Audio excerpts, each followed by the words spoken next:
우리 앞뒤 여서랑 같이 인사하겠습니다. 사랑으로 축복합니다.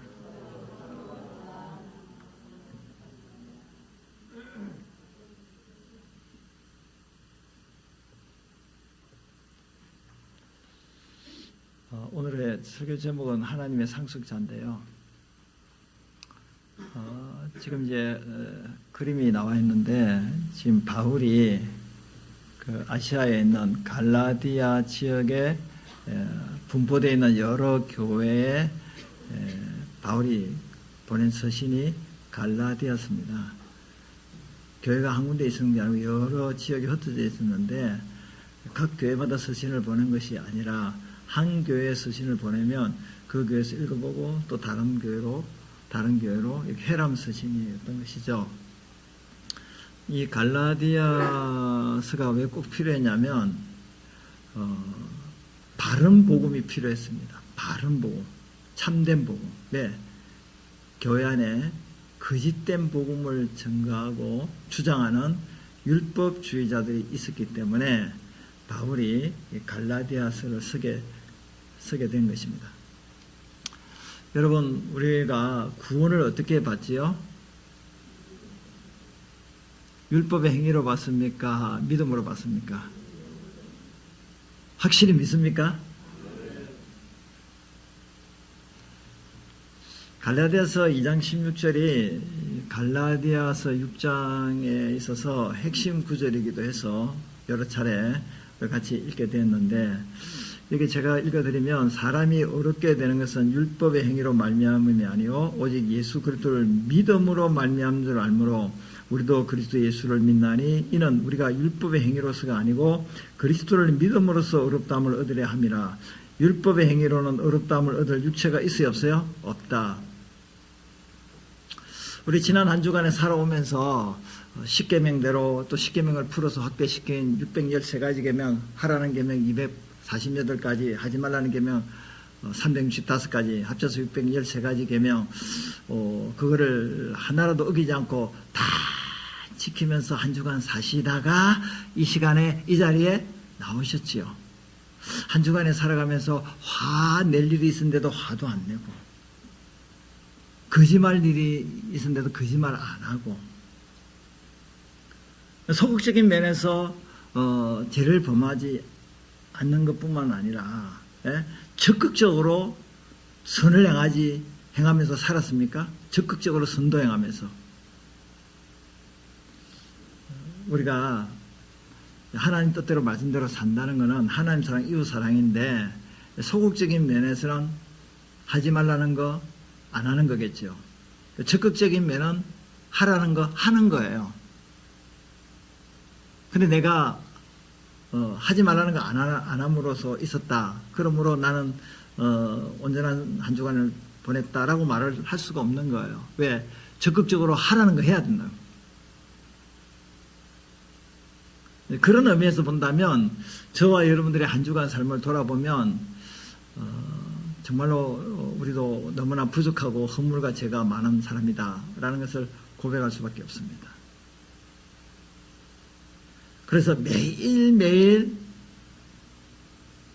우리가 하나님 말씀을 어기지 않고 삶으로 구원을 받는다고 하면 구원받을 사람이 이 세상에 몇 사람이나 있겠습니까? 없지요. 그래서 행위로서는 어렵다함을 얻지 못한다 하는 것입니다. 그래서 에베소서 2장 8절 9절 말씀 보시면 같이 한번 중요한 구절이니까 읽도록 하겠습니다. 너희는 그 은혜에 의하여 믿음으로 말미암아 구원을 받았으니 이것은 너희에게서 난 것이 아니요 하나님의 선물이라. 행위에서 난 것이 아니니 이는 누구든지 자랑하지 못하게 함이라. 하나님의 선물이 뭐냐? 구원입니다. 구원은 하나님의 선물이요. 그 은혜로 주어지는 거예요. 은혜. 근데 이 은혜로 주어지는 것을 인간의 어떤 공로와 업적으로 율법의 행위로 구원을 받으려고 한다. 절대 그렇게 될 수가 없다. 그러면 어떻게 하나님 주신 선물인 구원을 받을 수 있겠는가? 오직 믿음이요. 왜 그냥 믿음이 아니고 앞에 뭘 붙여놨어요? 오직 믿음. 종교개혁자 마틴 루터는 종교개혁을 일으킨 그 시발점이 어디냐면 자신이 그 고향으로 금식으로 선을 행함으로 또 돌을 닦음으로써 공로로 구원받으려고 온갖 그 노력을 하고 힘을 다 쏟았지만 그럴수록 죄책감에 시달리고 오라 나는 공고한 사람이로다 누가 이 사망의 몸에서 나를 건져내랴 고통에 더 빠져 들어갔습니다. 근데 성경을 읽다가 로마서 1장 17절에 의인은 믿음으로 말미암아 살리라. 그래서 종교개혁에 여러 가지 슬로건이 있는데 그 슬로건 중에 가장 중요한 것이 뭐냐면 오직 성경이기도 하지만 그 성경을 통하여 오직 믿음으로 한번 따라합시다. 오직 믿음으로 여러분 우리가 건물을 지을 때 그 기초도 중요하고 이제 기둥도 중요하고 이제 또 지붕을 덮고 인테리어도 다 중요하죠. 건축하는데 중요하지 않은 부분이 어디 있겠습니까? 근데 가장 중요한 것이 기초잖아요. 기초가 뭐냐면 그 예수 그리스도를 믿는 믿음이고 또 기둥은 또 교리라고 볼 수도 있는데 어쨌든 간에 오직 믿음이라는 이신칭의의 교리가 우리 신앙생활에 예수 그리스도를 믿는 믿음의 그 교리를 세우는 데서 기둥 같은 것이 오직 믿음이라는 이신칭의 교리예요. 이 교리를 우리가 확실히 알고 어떻게 구원받느냐라고 사람들이 물으면 뭐라고 이야기해요? 율법의 행위가 아니고 오직 믿음으로 구원받는다. 그래서 이 갈라디아 교회 안에 그 율법주의자가 침입을 한 겁니다. 그러니까 바울이 갈라디아 교회를 세웠잖아요. 근데 그 갈라디아 교회를 세울 때 바른 복음으로 세웠어요. 바른 복음이 뭐냐면 오직 예수 그리스도를 믿음으로 구원받는다는 것이 바른 복음이었어요. 그런데 갈라디아 교회 그 유대교인이었던 그 율법주의자들이 갈라디아 교회에 들어와서 다 그런 건 아니지만 일부 성도들을 예수를 믿음으로만 구원받는 것이 아니라 율법도 행해야 된다. 그게 뭐냐면 그 할례를 행하고 십계명을 지켜야 되고 오늘 저게 이번에 보게 되면 날과 달과 절기와 또 해를 지켜야 된다. 이 말은 안식일, 금식일, 월삭, 매월, 초하루 또 절기를 지켜야 되고 유월절, 오순절, 칠칠절 또 안식년, 희년 이런 것들을 지켜야지만이 구원받는다. 율법도 행해야 된다. 이렇게 주장하는 율법주의자들이 있었습니다.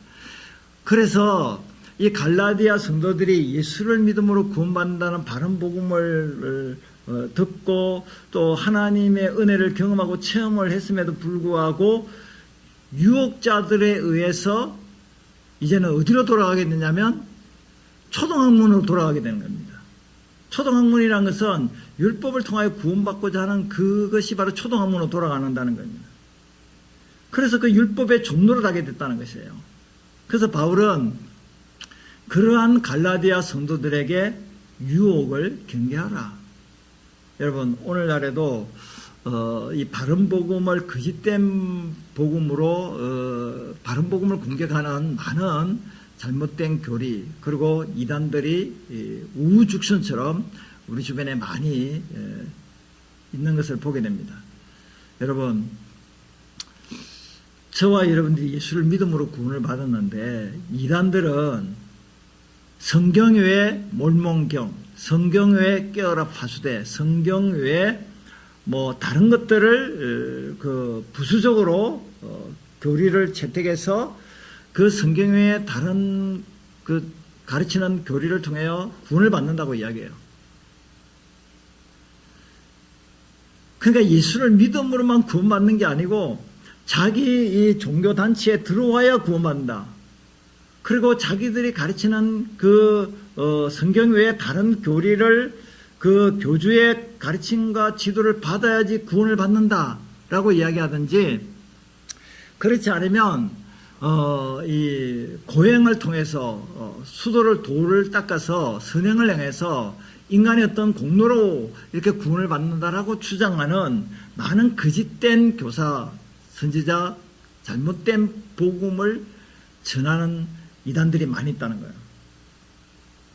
그래서 바울은 이렇게 교회 안에 율법주의자들이 들어와서 예수를 믿음으로만 구원받는 것은 부족하니까 율법도 지켜야지 구원을 받는다라고 주장하는 사람들의 주장에 유혹당한 사람들이 바로 율법 아래 있고자 하는 자들이라 하는 겁니다. 저는 이제 그거를 이제 강태공이 지금 낚시하는 거로 제가 이제 생각이 나서 그림을 붙였는데, 일단 그 옆에 성경구절 갈라디아 4장 1절 17절 우리 같이 한번 읽겠습니다. 그들이 너희에게 대하여 열심 내는 것은 좋은 뜻이 아니오 오직 너희를 이간시켜 너희로 그들에 대하여 열심을 내게 하나 함이라. 거짓된 교사들이 이 갈라디아 성도들에게 열심을 내는데, 어떤 열심을 냈냐면 좋은 뜻의 열심이 아니고 바울과 갈라디아 성도들 사이를 이간시키는 열심으로 거짓 교사들이 갈라놓는다는 겁니다. 갈라놓는다. 그래서 바울에게 관심을 가졌던 이 갈라디아 성도들 하여금 이제는 율법주의자들에게 열심을 내는 자로 마음을 변화시키게는 유혹하는 자들이 율법주의자들, 그러니까 율법을 지킴으로 구원받는 자들이 그렇게 했다는 겁니다. 이제 바울과 이 갈라디아 성도들 사이는요, 너무 사랑이 넘치는 관계였어요. 어떤 의미에서 그러냐면, 이제 바울이 다메섹 도상에서 예수님을 인격적으로 만날 때 해보다 더 강한 밝은 빛이 비칠 때 눈이 어두워졌어요. 시력을 상실했습니다. 나중에 이제 시력이 회복되는데, 그래서 아무래도 바울에게 육체에 가시가 있다 할 때 그 가시가 무엇인지 정확하게 말을 할 수는 없지만 성경이 침묵하고 있으니까, 근데 추측건데 시력이 많이 약해지지 않았는가.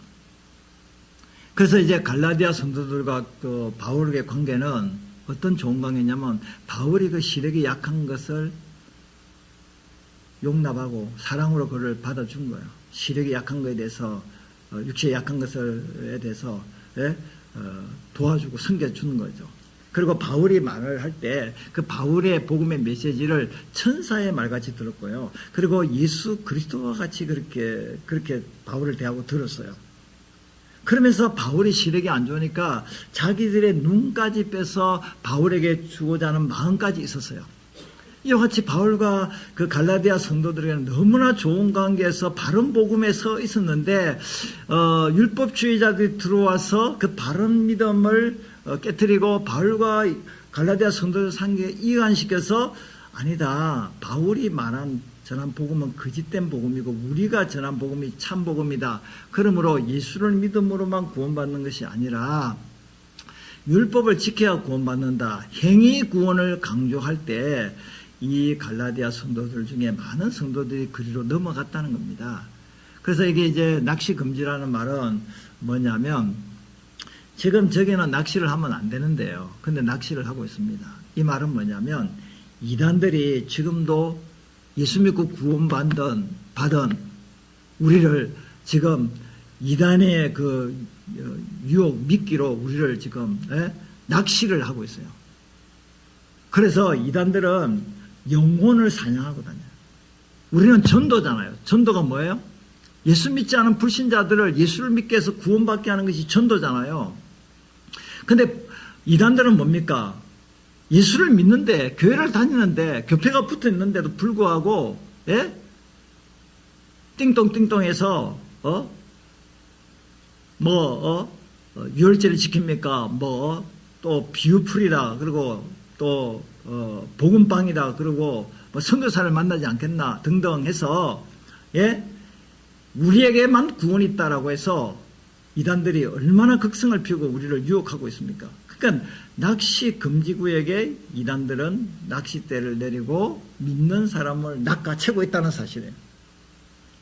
그 저는 이제 깨어라 파수대 걸어놓고 이제 여호와 증인들이 서 있잖아요. 20-30명이 이제 공원에서 가만히 이제 자기 보초설 그 순번이 올 때까지 그 앉아서 노닥거리고 앉아 있다가 이제 두 사람씩 이제 보초를 서고 또 1시간이 서는 것 같은데, 그리고 또 경비 바꾸듯이 이렇게 보초를 바꾸면서 서잖아요. 그 사람들이 입는 복장은, 가방은 딱 보면 표시가 나거든요. 그래서 저는 단독 직입적으로 여호와 증인이시죠? 깜짝 놀라잖아요. 교회에서 나왔는데 전달을 왔습니다. 이거 하나 드실래요? 젊은 사람들은 안 받는다 그러는데 조금 이렇게 오래된 80대 된 이렇게 좀 지도자급의 여호와 증인은 받아줘요. 예, 전도할 때 금방을 받아요. 그래서 이제 그분들에게 제가 이야기를 하지요.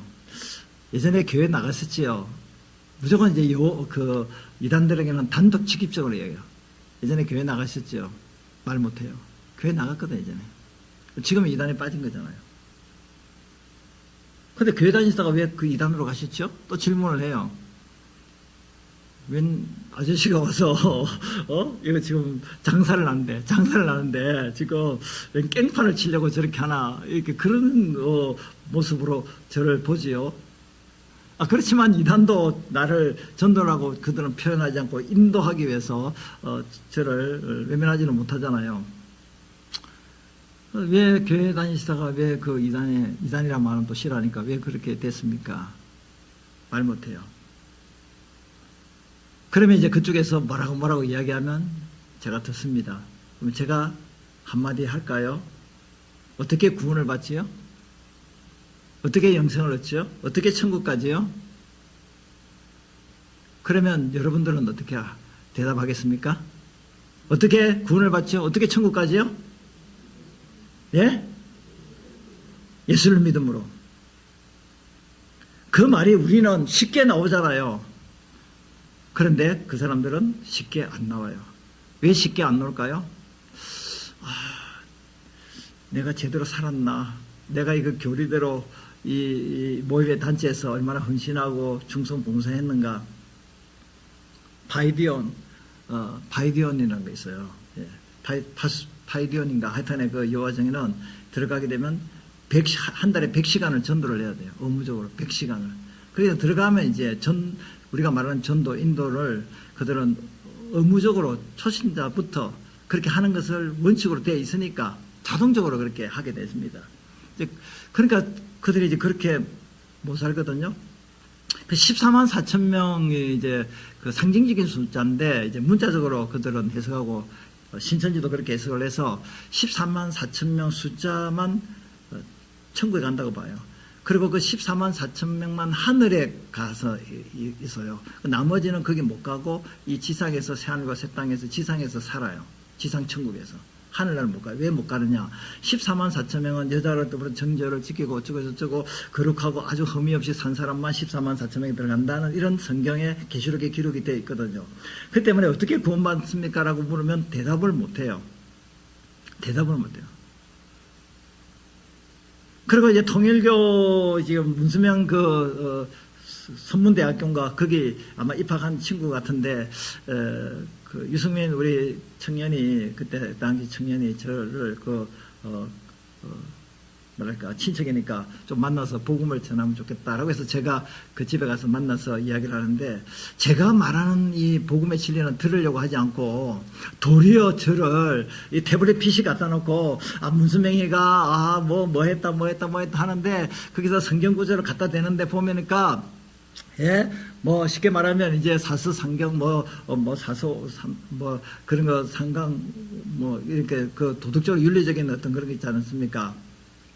이제 그런 것들을 갖다 대면서 주덕이 어떻다 뭐라고 그러면서 성경구절을 갖다 대요. 뭐라고 자기 주장을 하면서 성경구절만 갖다 대요. 굉장히 혼미하게 해요. 혼미하게. 아주 그냥 들어보니까 너무 혼미하게 해놓고 성경구절을 딱 갖다 놓고 혼미하게 해놓고 성경구절을 갖다. 근데 내가 가만히 생각할 때 이 친구 나를 도리어 전도해서 통일교로 데려가려고 수작을 부리고 있다라고 생각하고 다음에 만날 때 로마서를 한 장 다 읽고 와서 만나서 이야기하자. 그랬더만은 땡 하고 그때부터 만남이 끝났습니다. 2-3시간 이야기하다가. 근데 왜 그 친구가 통일교 지금 가서 아마 신학 수업을 할 텐데 제가 어떻게 구원받습니까? 라면 바로 대답을 해야 된다. 여호와 증인에 누가 대답을 못해요. 왜 그렇습니까? 예수를 믿음으로만 구원받는 이 심플하고 이 간단하고 이 쉬운 교리의 진리를 모르고 있다는 사실이에요. 모르고 있어요. 그래서 그 사람들은 또 덧붙이죠. 맞아요. 예수 믿으면 구원받지요. 그런데 우리가 엉망진창으로 막 이렇게 살면 어떻게 구원받습니까? 또 이렇게 또 질문을 할 수 있겠죠. 그 이야기는 다음에 이제 계속해서 하는데, 만약 한다면, 잠깐만, 구원은 은혜로 받기 때문에 예수를 믿음으로 구원받고, 구원받은 자로서 행위는 상급과 연결되어 있는 것이지 구원과 연결되는 건 아니에요. 우리는 타락한 부패한 인간의 본성을 갖고 태어났기 때문에 우리에게는 선한 것이 없습니다. 우리에게는 의가 없습니다. 우리 힘으로는 절대 구원을 받을 수가 없어요. 그래서 하나님이 예수님을 이 땅에 보내주셨고, 그 예수 그리스도를 믿음으로 구원받을 수 있도록 구원의 은혜를 베풀어 주시기 때문에 구원을 받고, 구원을 받은 그 은혜의 감격에서 내가 하나님 말씀대로 율법대로 살리라, 십계명을 지키며 살리라, 선을 행하며 살리라, 그렇게 되는 것은 구원받고 난 이후에 구원받은 자의 합당한 행위의 삶이 따라오는 거지, 구원받은 조건은 행위가 아니라는 사실을 잘 아시기를 바랍니다. 그래서 갈라디아 4장 19절 20절 보면, 나의 자녀들아 너희 속에 그리스도의 형상을 이루기까지 다시 너희를 위하여 해산하는 수고를 하노니, 내가 이제라도 너희와 함께해서 내 은성을 높이려 하면 너희에 대하여 의혹이 있음이라. 그래서 바울은 안타까운 마음으로 내가 해산하는 수고를 통해서 참된 복음을 통하여 예수를 믿음으로 구원받는다는 이 복음을 통하여 교회를 세우고 너희들을 하나님께로 인도했는데, 이제 와서 율법주의자들의 유혹을 받아서 바른 복음이 아니라 거짓된 복음에 끌려가는 것에 대해서 내가 너무 마음이 아프다. 그러므로 내가 다시 해산의 수고를 하면서 너희들을 바른 복음으로 세우기를 원한다 하는 아비의 심정, 목자의 심정으로 바울은 이 서신을 보내고 있다 하는 것입니다. 자, 갈라디아서 3장 13절 보면, 그리스도께서 우리를 위하여 저주를 받은 바 되사 율법의 저주에서 우리를 어떻게 했다고요? 속량하셨으니 기록된 바 나무에 달린 자마다 저주 아래 있는 자라 하였습니다. 율법의 저주에서 누가 우리를 속량했다고요? 예수님이 우리를 속량해요. 율법의 저주에 속량했어요. 율법의 저주가 뭡니까? 말씀대로 안 살면, 십계명을 지키며 살지 못하면, 613가지 계명을 지키지 못하면 저주를 받는다는 거예요. 그러면 우리 모두가 저주 아래 있는 거예요. 인간은 태어나면서 다 율법 아래 태어나게 되는 거예요. 그 말은 뭐냐면 저주 아래 태어난다는 말이에요. 율법을 못 지키니까. 그런데 예수님이 율법의 저주를, 내가 받아야 될 율법의 저주를 예수님이 대신 율법의 저주를 받았다는 거예요. 어디서? 십자가에서 받았다는 거예요. 그것을 뭐라고 하냐면 속량이라고, 구속이라는 말로 표현한다는 거예요. 이 뜻은 뭐냐면 우리의 죄값을 대신 지불해서 우리를 율법의 저주에서 값주고, 십자가의 보혈의 피로 값주고 우리를 건지시고 자유케 했다는 거예요. 율법의 종에서 자유케 했다는 것이 속량이라는 뜻입니다. 그래서 십자가에 달리신 우리 주님, 여기 19장 요한복음 19장 30절, 예수께서 신포도를 받으시니 이르시되 다 이뤘다 하시고 머리를 숙이시니 영원히 떠나가시니라. 예수님이 십자가에 영원히 떠나가시기 전에 그 뭐라고 말씀하셨다고요? 다 이뤘다. 따라합시다. 다 이뤘다. 다 이뤘다는 말은 뭐냐면 끝냈다 하고 마침표를 딱 찍는 게 다 이뤘잖아요. 마침표를 찍으면 다 이룬 거예요. 마침표 찍었다니까요. 우리의 구원의 문제를 우리 인간이 이루는 것이 아니라 예수님이 대신 다 이루어 주셨기 때문에 이제는 우리는 뭐만 하면 된다고요? 믿기만 하면 된다. 믿기만 합니다. 그래 도장을 딱 찍었어요. 마침표를 딱 찍었다니까요. 뭐 그 마침표를 찍었는데 왜 자꾸 마침표 그 도장 점을 지우개를 지워가지고 왜 계속해서 그 또 설려고 그러냐고. 설려고. 예? 너무 쉬워서, 구원받는 게 너무 쉬워서, 예수를 믿기만 하면 구원받는 게 너무 쉽잖아요. 선생님, 예수를 믿으면 구원받습니다. 나는 말이야 담배를 피우고 말이야 지금도 술 마시고 제사 지내고 말이야 나는 못된 짓 하고 막 지금까지 살았고 지금도 못된 짓 하고 앞으로도 못된 짓 할 건데 나 같은 사람이 어떻게 믿기만 하면 구원받는다. 야, 세상에 공짜가 어디 있어요. 공짜가 뭔가 대가를 지불해야지 구원을 받지. 내가 선한 행실을 하지도 못했고 지금도 못하고 앞으로 할 자신도 없는데 어떻게 믿기만 하면 교회에 나오기만 하면 구원받는다는 말은 아니에요. 그건 또 이단이 쓰는 거예요. 교회 나오기만 하면 구원받는 거 아니에요. 예배 드리기만 하면 구원받는 건 아니에요. 누구를 믿어야 돼요? 예수를 믿음으로만 구원받는 거예요. 믿음은 공로가 아니에요. 믿음은 구원받는 수단이에요. 내가 여러분들에게 어떤 선물을 주면 여러분들은 선물을 받으면 되잖아요. 내가 선물을 준비하는 건 아니, 내가 선물을 준비한다. 여러분들이 선물을 준비하는 거라고 제가 선물을 준비해 주면 여러분들은 받기만 하면 되잖아요. 받는 것이 바로 믿음이라니까요. 공로가 아니에요. 손을 내미는 거예요. 하나님이 예수를 통하여 구원의 선물을 우리에게 주시는데 우리가 손을 내면서 받기만 하는 거예요. 그 받는 것이 바로 믿음이라니까요. 그건 공로가 아니잖아요. 거절하는 것은 내가 복음을 안 믿겠다는 거예요. 세상에 공짜가 어딨냐. 그래서 너무 쉬워서 안 믿는 건가요? 너무 쉬워서? 여러분, 뭘 모르냐면요. 내가 율법의 저주를 받는 건 아니잖아요. 내가 구원받기 위해서 어떤 공로를 세우는 건 아니잖아요. 누가 대가를 지불한 거죠? 예수님이 십자가에서 내 죄값을 대신 대가를 지불하셨어요. 그분이 지불하셨다니까요.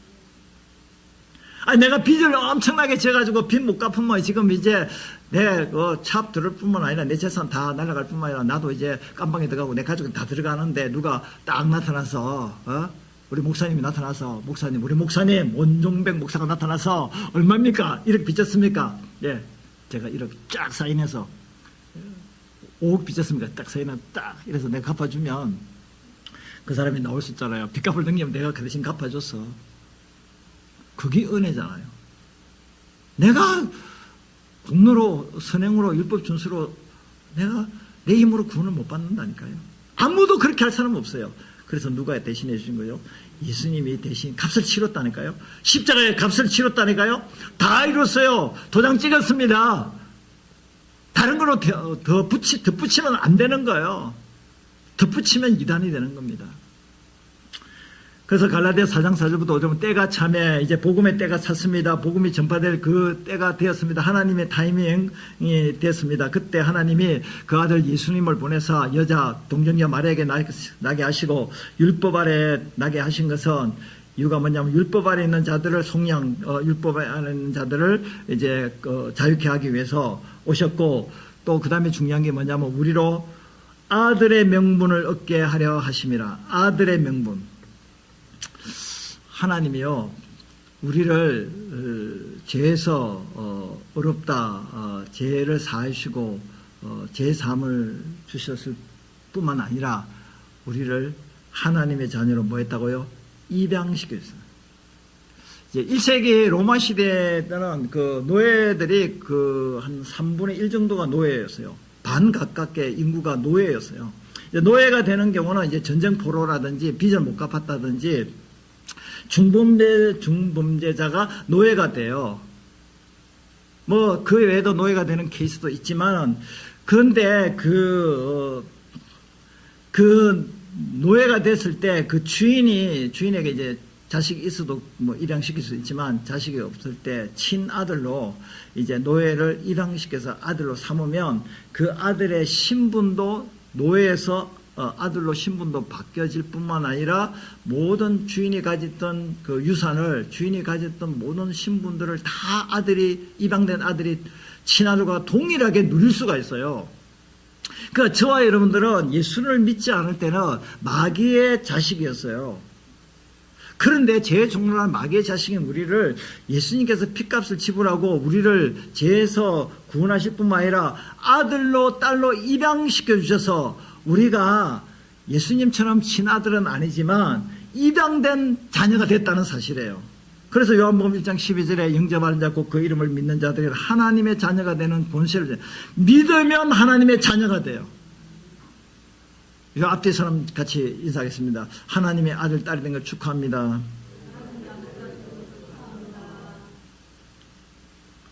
우리 누구 아들이요? 누구 딸이요? 오메 너무 좋아. 와, 하나님의 나라에 왕자와 공주가 됐네? 너무 좋아. 이것이 우리의 정체성이에요. 내가 하나님 아들과 딸이라는 이 정체성. 그래서 갈라디아 4장 6절에 보면 너희가 아들임으로 그 하나님이 그 아들의 영, 다시 말하면 양자의 영인 성령을 우리 마음 가운데 보내사 하나님을 뭐라고 부르게 하셨다고요? 아빠 아버지라고 부르겠다. 아빠 아버지. 여기 아빠라는 것은 아바 아버지, 아바라는 것은 아람어입니다. 아람어를 이제 헬라어로 표기할 때 여기 아빠라고 했네. 아빠라는 말은 아바 아버지, 아빠 아버지 이렇게 부르는 거예요. 그리고 이 헬라어로는 파테르에서 아버지라고. 아빠 아버지는 아빠라는 것은 아버지라는 말인 거다. 아버지, 아빠랑 똑같은 말이에요. 두 분이나 반복해서 아람어로 한번 이야기하고 헬라어로 한번 이야기한 거예요. 그런데 예수님도 하나님 앞에 기도할 때 아버지, 사도 바울도 하는 기도 아바라고 해요. 우리 나중에 이제 설교 끝나고 찬양할 텐데 아버지. 그래서 누가 이 아버지로 부르냐면 하나님의 자녀가 하나님을 아버지로 부르는데 어린아이가 아버지를 친근감 있게 부를 때 아빠라고 불러요. 예. 부인이 또 남편을 부를 때 아빠라고 부르는데 그거 틀린 것 같은데 뭐라고 불러야 돼요? 자기야 불러야 되나? 예, 누구 엄마, 누구 아빠 이렇게 불러야 되나? 여보 당신을 불러야 되나? 그러니까 우리가 하나님을 뭐라고 불러요? 아빠라고 불러요. 한번 불러보실까요?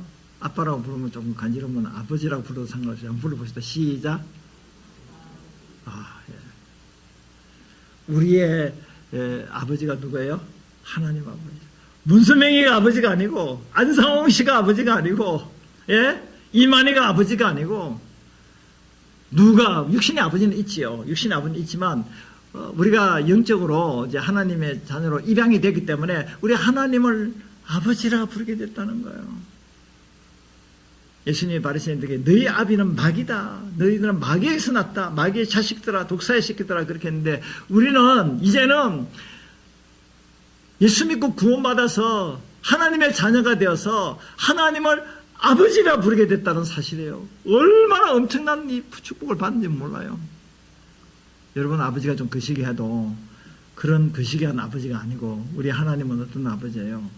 좋은 아버지예요.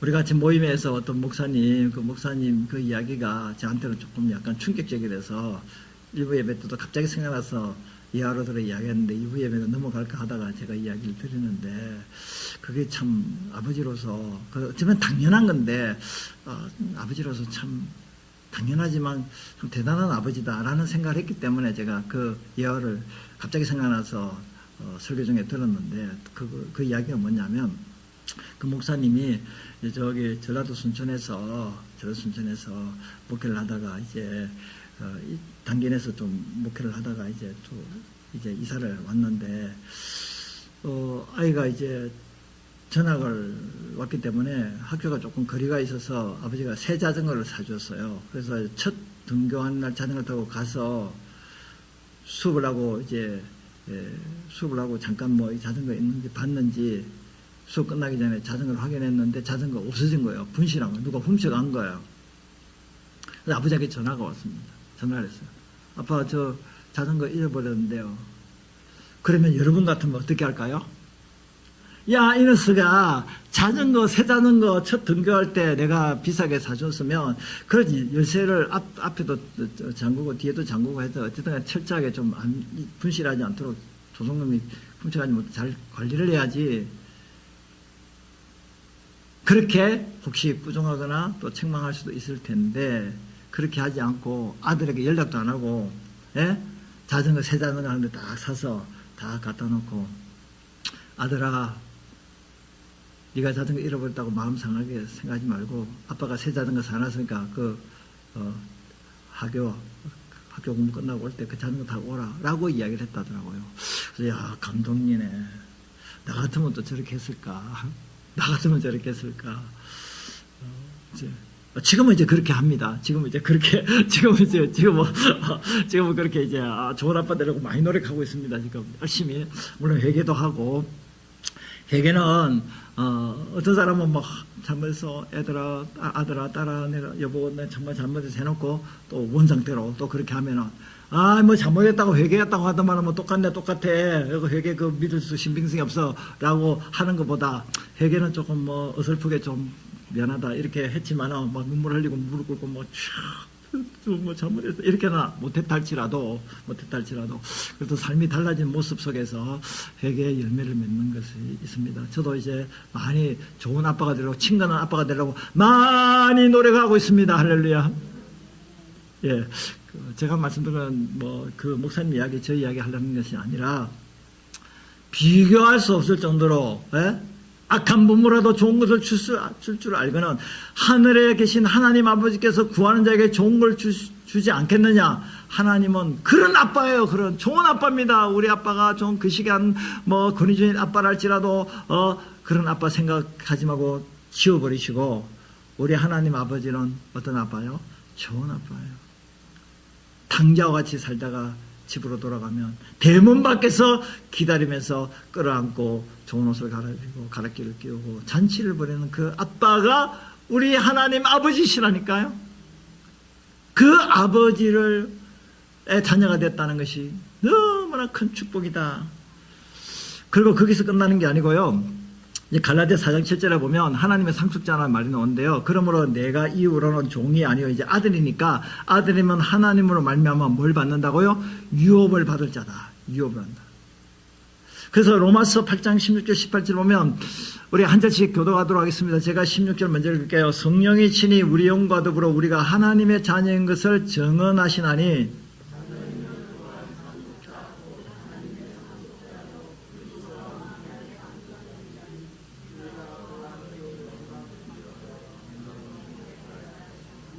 생각하는데 현재의 고난은 장차 우리에게 나타날 영광과 비교할 수 없었다. 포인트는 17절이면 우리가 하나님의 자녀이면 상속자인데, 어떤 상속자냐면 하나님의 유업을 이어받을 상속자인데, 예수 그리스도와 함께하는 공동 상속자가 되었다.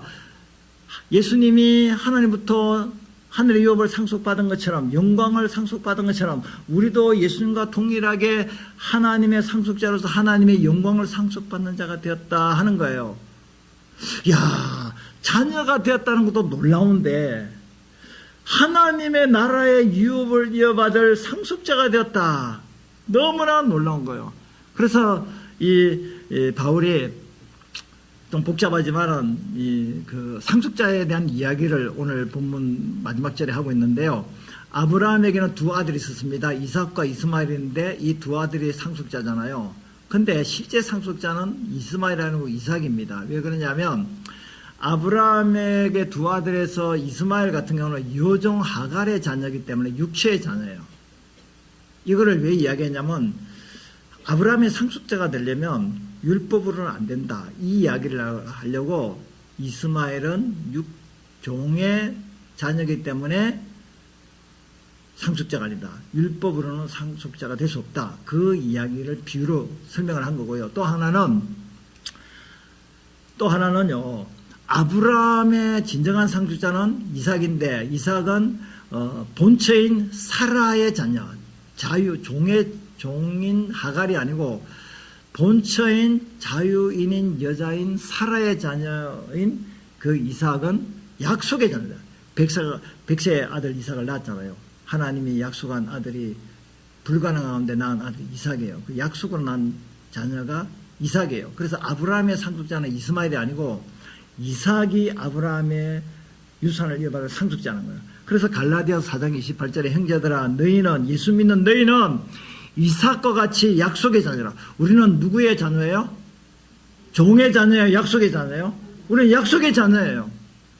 이삭같이 약속의 자녀라니까요. 그래서 로마서 4장 13절에 보면 아브라함이나 그 후손에게 세상의 상속자가 되리라고 하신 언약, 약속은 율법으로 상속자가 된 것이 아니라 오직 믿음의 의로 상속자가 되었다. 예수를 믿음으로 의로워진 자, 예수를 믿음으로 구원받은 하나님의 자녀된 우리가 아브라함의 상속자, 영적인 아브라함의 상속자가 되었다. 하나님의 상속자가 되었다는 거예요. 그래서 그리스도인이 받을 유업 상속이 뭔가? 하나님 나라 천국입니다. 하나님 나라 천국이에요. 여러분, 이 땅에도 살기가 좋지만, 그러나 돈이 있으면 살기가 좋지만, 건강해야 살기가 좋지만, 이것저것 있어야 살기가 좋지만, 이 땅이 아무리 살기가 좋다 할지라도 우리나라가 국민 그 GNP가 3만 중반 정도 되고 일본보다 대만보다 좀 높은데 4만 달러 같은 그런 시기에 왔지만 그렇다고 해서 없는 사람은 좀 이렇게 행복할 수가 없잖아요. 평균이 그러니까. 그러나 저와 여러분들은 이 땅에 그 상속받을 유산이 적다 할지라도 반드시 분명하게 하나님이 주어진 그 기업의 약속이 뭐냐면 하늘의 상급을 주신다는 거예요. 하나님의 나라 천국에 들어갈 수 있게 하신다는 거예요. 그거보다 더 큰 상급이 어떻겠습니까? 그거보다 큰 유업과 상속이 어떻겠습니까? 그리고 또 한 가지는 이 몸으로 천국에 못 가니까 영화로운 몸으로 영화라고 이야기하는데 성화다면 영화라고 그러는데 영화로운 몸이 되어서 영원히 지옥이 아니고 영원한 천국에서 영생한다는 것, 이것이 우리가 받을 상속이고, 그리고 그 나라에 가면 주님과 함께 하나님 보좌 우편에 앉아있을 뿐만 아니라 주님이 다스리는 그 왕노릇 하는 자리에 우리가 같이 동참하게 된다는 거예요. 우리가 하늘나라에서 다스리는 왕이 된다고요. 왕. 지금도 왕 같은 제사장이지만 그 나라에서 실제로 권세를 가지고 자녀의 권세를 가지고 예수님과 함께 다스리는 왕이 된다는 사실이에요. 왕노릇 한다고 성경에 이야기하고 있어요. 마지막에는 하나님의 임재를 여기서도 느끼지만 하늘에서는 하나님을 대면하면서 그 하나님의 영광의 그 광채 속에서 영광을 누리는 그러한 누림을 앞으로 받게 된다는 사실이에요. 참 우리가 받을 유산 상속은 기대가 돼요. 너무나 기대가 되잖아요. 여기 어떤 가게 하는 어떤 아줌마가 이야기하기를 우리 애는 초등학생인데 공부를 안 해. 그래서 야 공부를 왜 안 하냐 하니까 엄마 아빠 재산이 많으니까 나는 공부 안 해도 유산 상속만 받아도 부자로 살 수 있기 때문에 난 공부 안 하고 지금 놀고 먹고도 괜찮아 라고 이야기를 했다고 하지 않습니까? 예, 애가 부모 유산이 많으니까 아이들이 다 생각하고 있습니다. 우리 부모님이 얼마나 갖고 있는가, 몇 살까지 살 건가, 얼마나 물려줄 것인가. 그러니까 내가 공부할 필요도 없고 열심히 돈 벌 필요도 없이 다 유산 상속받으면 그 아예 처음부터 이야기해요. 나 유산 너희들 안 물려준다. 나 하나님한테 다 헌금할 거야. 나 국가에 기부할 거 다 바칠 거야. 너희들은 대학까지 졸업하면 너희들이 스스로 자립해서 독립해서 살아갈 수 있도록 그까지는 내가 책임져 주겠다. 그렇게 말을 하지만 또 결혼했지만은 또 이거 좀 힘들게 살면 부모가 또 안 도와줄 수는 없지만 여러분 우리가 이 땅에 그 유산은 다 사라질 유산이에요. 참된 유산 상속이 유업이 아니에요. 정말로 없어지지 않을 영원한 빛나는 유산은 믿음의 유산입니다. 신앙의 유산입니다. 하늘나라의 유산이에요. 그래서 이 땅에 우리가 받을 유산이 부모로부터 없고 가진 것이 없다 할지라도 내가 받을 장차 누릴 그 영광스러운 그 하늘의 그 기업이 우리에게 있다. 왜? 내가 하나님의 자녀이기 때문에. 아이고 우리 부모님 유산 하나도 남긴 거고 또 사실은 빚만 주고 빚만 남기고 가네. 빚만. 내가 채무자가 돼서 채무자.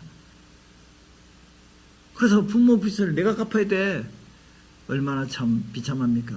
유산은 고사하고 빚을 갚아야 돼. 그렇다 할지라도 우리에게는 소망이 있습니다. 하늘의 기업이 있다는 사실이죠. 그래서 믿음의 복 몇 가지를 제가 이렇게 정리를 했는데요. 제가 빨간 거는 제가 읽고 파란 거는 여러분들이 읽으시면 좋겠습니다. 이번은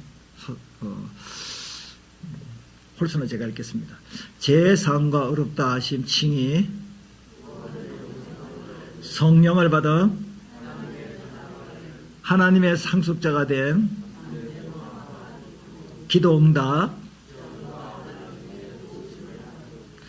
같이 읽겠습니다. 천국에서 주님과 함께 영광을 누린 율법의 행위로 이런 복을 받은 것이 아니라 예수 그리스도를 믿음으로 이런 축복이 우리에게 주어졌다는 사실이에요. 제가 이제 마지막 결론인데 제가 이제 그런 사람이 됐잖아요.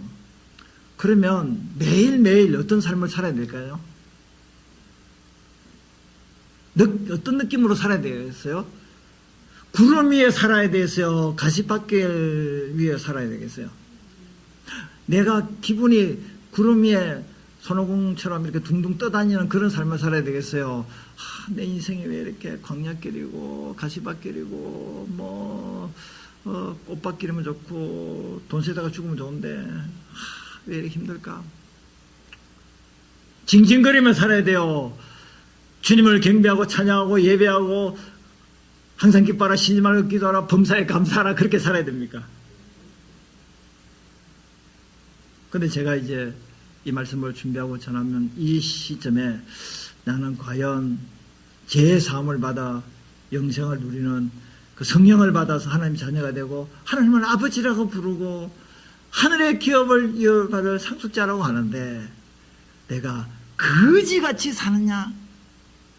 부자 아들과 딸처럼 그렇게 왕자하고 공주로 그렇게 당당하게 없지만은 배운 것도 없고 가진 것도 없고 참 몰골이 좀 거지 나사로 같이 그런 모습이라 할지라도 부자같이 영적 부자로서 당당하게 그렇게 살아가고 있는가라고 생각할 때 너무 세상의 현실의 가치관에 내가 눌려서 그 축복을 누리며 살지 못하는 것이 너무나 안타깝다 하는 것이죠. 바로 어깨는 저도 그렇고 여러분도 그렇고 오늘도 이 말씀을 통해 깨달음이 있기를 바랍니다. 이 말씀이 우리 것이 되기를 원합니다.